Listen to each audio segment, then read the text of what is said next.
Numerical 4. The roller coaster starts its journey from a vertical height of 40 metre on the first hill. बहुत ही interesting सवाल है और जब तक तस्वीर ना बने समझ नहीं आता। ये देखें, ये रोलर कोस्टर है। जो रोलर कोस्टर का ट्रैक है, इसमें इस हाइट को कहा जाता होता है हिल।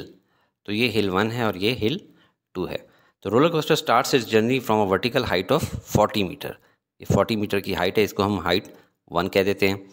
And reaches a vertical height of only 25 metre on the second hill. तो ये हाइट कितनी है? 25 मीटर।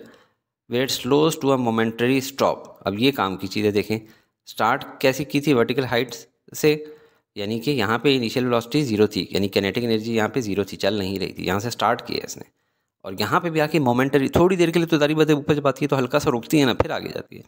तो यहाँ पे भी कैनेटिक एनर्जी 0 है, यानी कि इसका जो पोटेंशियल एनर्जी था कम होकर यहाँ पे थोड़ी सी लेस पोटेंशियल एनर्जी आ गई है। लेकिन ये सारी की सारी एनर्जी किधर कंज्यूम हुई है? Against the friction, thermal energy बनाने में।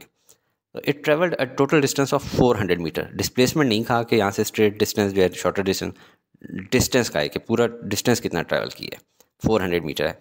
तो डिटर्मिन करना है thermal energy produced and average friction force on the car whose mass is 1000 kg। Diagram पूरी कर लें। ये ट्रॉली यहाँ से जाती है, या रोलर कोस्टर जिसको कह लें, और हाइट टू 25 मीटर तक चली जाती है। डिस्टेंस ट्रैवल करती है 400 मीटर और इसका अपना मास है 1000 kg। गिवन क्या है हमारे पास? Height h1 40 metre, height h2 25 metre, distance D 400 metre, mass m 1000 kg। मालूम हमने करनी है थर्मल एनर्जी या ई थर्मल और एवरेज फ्रिक्शन फोर्स। सोल्यूशन की तरफ चलते हैं। Loss of potential energy is equal to gain in kinetic energy plus work done against friction. इस चैप्टर में बहुत सारे सवाल इस फॉर्मूले के तहत होंगे। अब आप देखें कि पोटेंशियल एनर्जी यहाँ पे क्या है? इनिशियल पोटेंशियल एनर्जी mgh1, लेकिन यहाँ पे काइनेटिक एनर्जी क्या है? 0, क्योंकि यहाँ से स्टार्ट हो रहा है। और दूसरी हिल के ऊपर क्या है?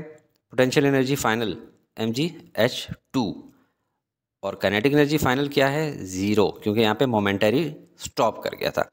यानी जितनी भी पोटेंशियल एनर्जी का लॉस हुआ है उसमें से कुछ भी काइनेटिक एनर्जी के अंदर नहीं गया।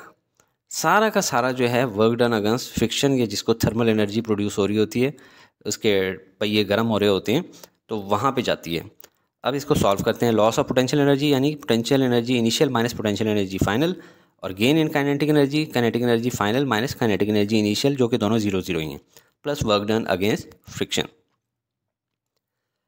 वैल्यूज डाल देते हैं। mgh1 माइनस mgh2, ये दोनों 0 हैं, plus work done against friction. इनमें से mg को कॉमन ले लेते हैं, mg into h1 minus h2, और यहाँ पे सिर्फ wf रह गया।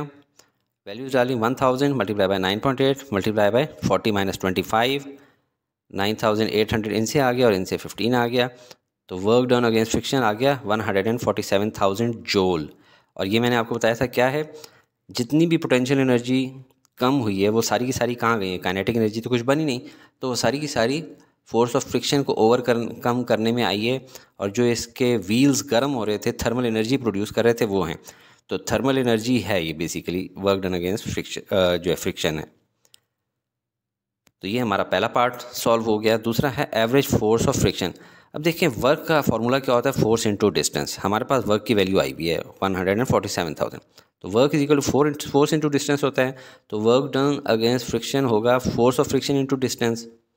अब हमें क्या चाहिए? एवरेज फोर्स ऑफ फ्रिक्शन निकालनी है, तो work done against friction divided by d कर लेंगे। एफ इज इक्वल टू डब्ल्यू एफ डिवाइडेड बाई डी। इनमें दोनों की वैल्यूज़ डाल देते हैं।